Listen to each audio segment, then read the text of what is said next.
What's up, guys? Welcome to Daily Dose of Reddit. This is your host, Zach, and today's subreddit is r/IDoWorkHereLady. Alright, this story's called, I like to call this one, I might be young, but I'm the assistant manager. I'm sorry, that's assistant 2.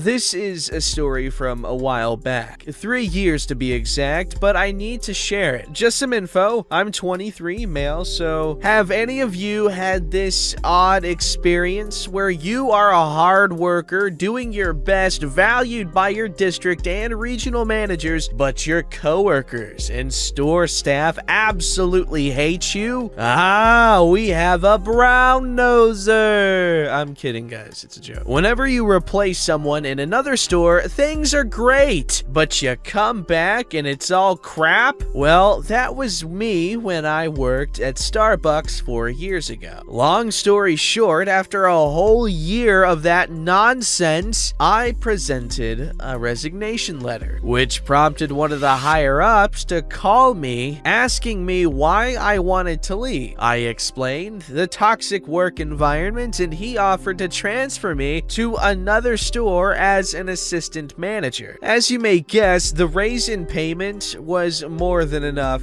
to encourage a 20-year-old. But to the matter at hand, here's the actors. There's me, OP, Karen, cashier, manager. This story takes place around 3 weeks after I started on my new position. Things were going good. I was struggling a bit with the whole inventory side of things, but logistics and scheduling were great. Since I was still learning, I wasn't supposed to be left alone. But the store manager, 3 times female, I don't know what that means, had an issue and had to leave for a while. I told her I would handle it. Everything went well. Staff that day were all pros. Honestly, one of the baristas, cashier, working that day was probably more qualified than me to actually manage. So I decided to take my break, and as I usually did, I went to the dressing room, took my shirt and apron off, and sat by the window. A small corner with a couch and lovely vista, drinking a coffee and eating whatever had spoiled. I'm sitting happily there, and suddenly a streak of poorly done blonde dyed hair invades my space and screeches, "Excuse me, I need you to move out of the seat, child. I have business to attend." She was carrying a laptop. "Oh, you probably want to go upstairs. The reception sucks in this little corner." I knew this for a fact. "And there are more plugs, so you can connect your charger." "No, I need this spot. Move or I'll tell manager. I'm a regular." That made me raise an eyebrow. I had never seen her before. "So you know manager?" "Well, I'm sorry, but she isn't here right now. Besides, I was just trying to help, but if you think you'll manage, sure, have the seat." I stood up and left, heading to the back room to finish my rest. A few minutes passed by when I suddenly hear a screech, and not 5 seconds later, cashier pops her head in. "OP, sorry to bother, but there's a crazy lady here.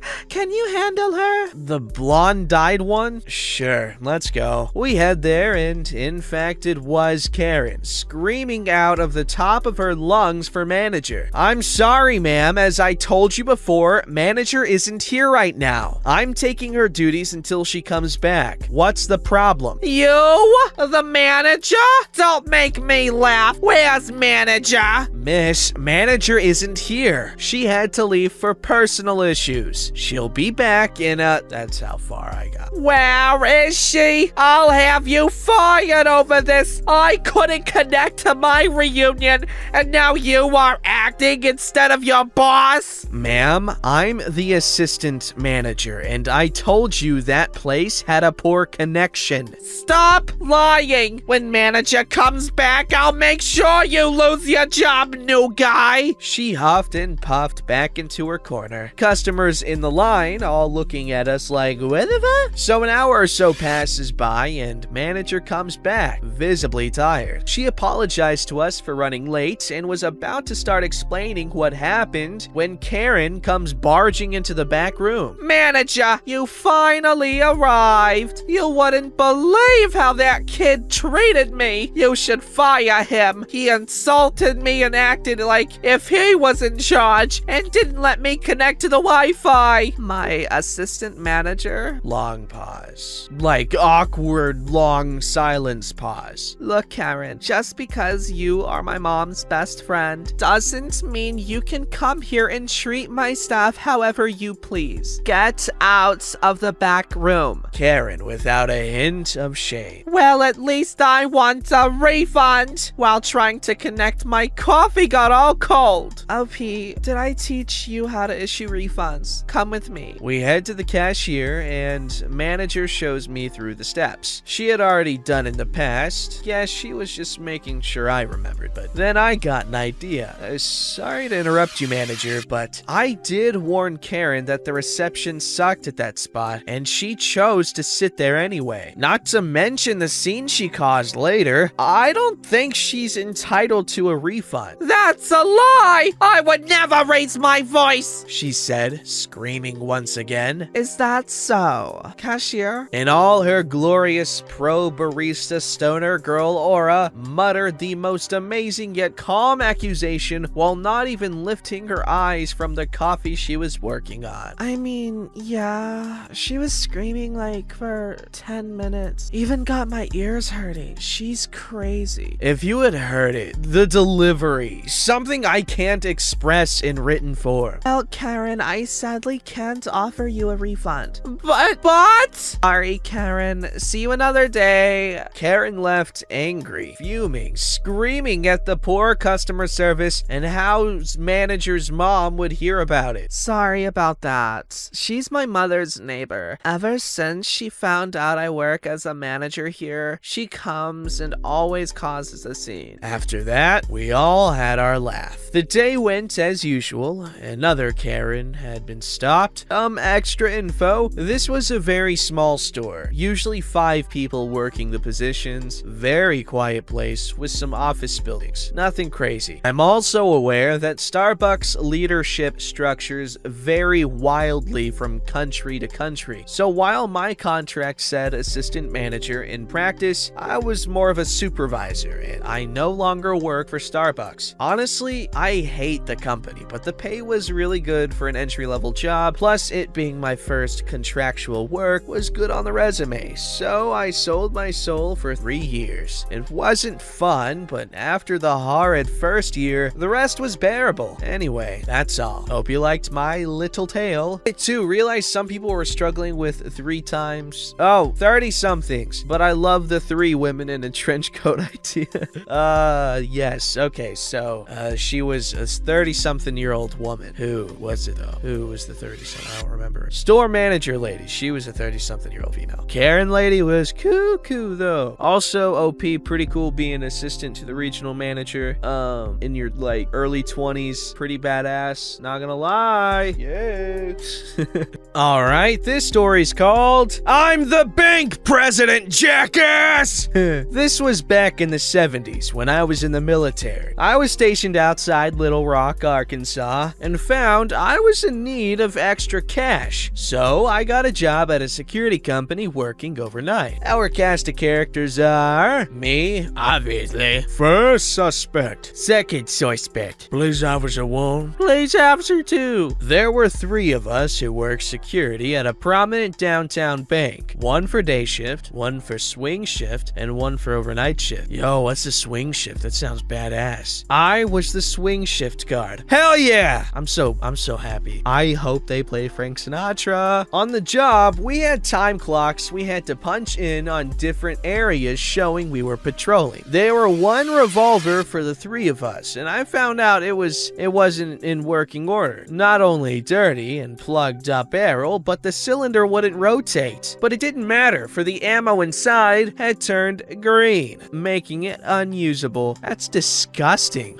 What? So it was my 3rd night. I had just taken over from the older daylight guard, and I started making my rounds with my privately owned weapon and cleaning the duty weapon between patrols. When I finished cleaning and putting in new ammo, I carried it along with mine. The daylight guard didn't didn't pass any information on. It didn't write anything in the log. So I figured nothing out of the ordinary. One of the time clocks was in the main lobby behind the cashier's cage. When I entered the lobby, I noticed the vault was open, a light on, and some muffled speaking from inside. So I called for the police and proceeded to the vault with both guns in hand. Ah, guns akimbo. Hands up, and they better be empty! They put their hands up and slowly turned to me. They were in casual attire, had cash and books out, plus a good-sized hand tote next to them. What the hell do you think you're doing? Do you know who I am? It appears you're stealing money, and you are a thief. You idiot! I'm Mr. Insert name. The bank president. We're doing an audit. Got identification to prove that? Now this was before lanyards, and many weren't issued IDs proving their identities or where they work. Not on me. My coat is inside my office. I can go get it. Nope. You gentlemen walk out to the lobby. Sit down and keep your hands up until the police show up. You could see the anger in Suspect 1's face, and Suspect 2 was shaking so hard I could have sworn the building was shaking. A minute later, 2 cops ran in from where the security office was. They had a key for that door, and Police Officer 1 asked what was going on. I told him my story, while Police Officer 2 went to handcuff the suspects. Dad? You recognize 1? Yeah, my father! Hey, Barney, 5 you to detain the bank president? What the hell did you think you were doing?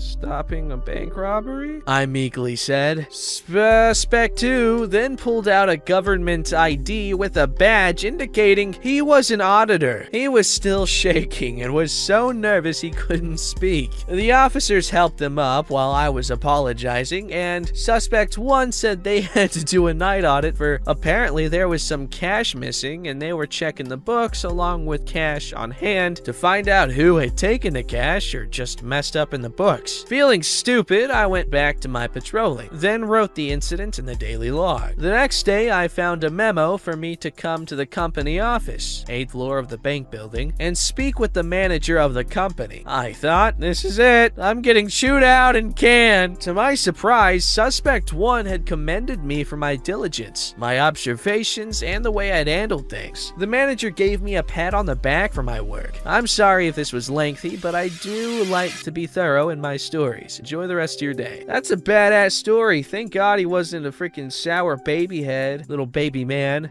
Anyway, that's the kind of commendation we need, but we don't get. Alright, this story's called Not Allowed in the Bakery I Work In. Greetings, fellow Redditors! I'm 18 and have worked in my hometown bakery shop since I was 16. That's badass. I think that is so cool. Hence why I said badass. It's a cute little town where everyone practically knows everyone. And there are mostly sweet old men and ladies walking their dogs, or kids running around to collect stickers from the local library. Yo, what is this? A freaking town from the 80s, 70s, 50s, before the internet?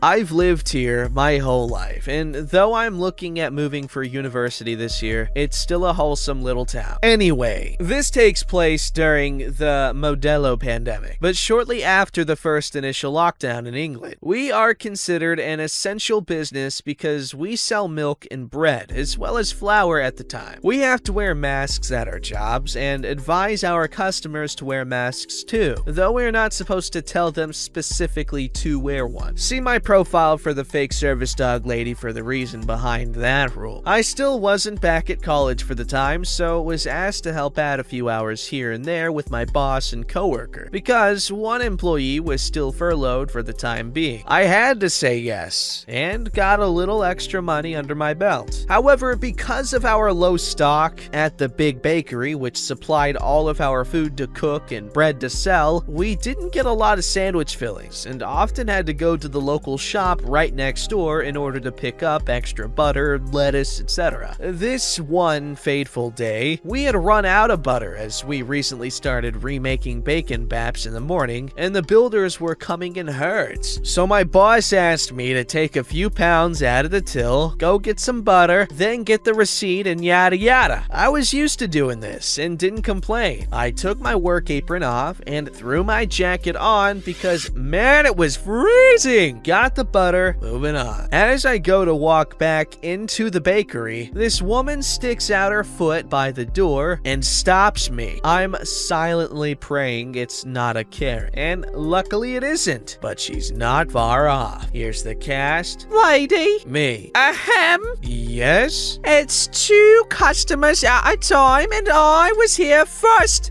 For work, we have to wear black trousers and a black button-up. Because we're on our feet all day, all of us wear leggings and trainers. Paired with my hoodie, I did not look like I worked there, so I understand the confusion. I know it's 2 people at a time. I'm just trying to... I was here first! I try going round her, and she moves closer to the door. I have really bad anxiety, and the virus has made me really paranoid about people being near me I don't know. So to keep myself from panicking, and to keep her unmasked self away from me, I step back. My boss hadn't noticed us, as she didn't know I was back from the shops, and was busy serving this mom and her screaming child as well as a builder. I gave up by this point, and as the second person left, I quickly darted in and sorted my apron out again, just in time to see the lady walk in, ready to throw hands. My boss had gone to do paperwork as there were only 2 of us, and there was a lot to do. I smirked under my mask. Hello, how can I help you today? The lady stands there for a moment, almost dumbfounded, and you guessed it, she wasn't wearing a mask. I knew she was about to throw a tantrum, so I made things even better. Boss name, did you want me to deliver customers bread on the way home from work? My boss responds with a hearty, yes, please. And I turn back to finish serving the lady, who leaves without so much as a word. Despite 9 out of 10 of our customers being jerks, that was a good day to work in retail. I told my boss the story, and we had a small laugh. She did wonder why I was standing outside with some butter. She probably saw you talking to the customer and was like, ha ha, clever individual. I don't know if it's a dude or a chick or other. Ha, clever individual who works for me. You're buttering up the customers. Genius.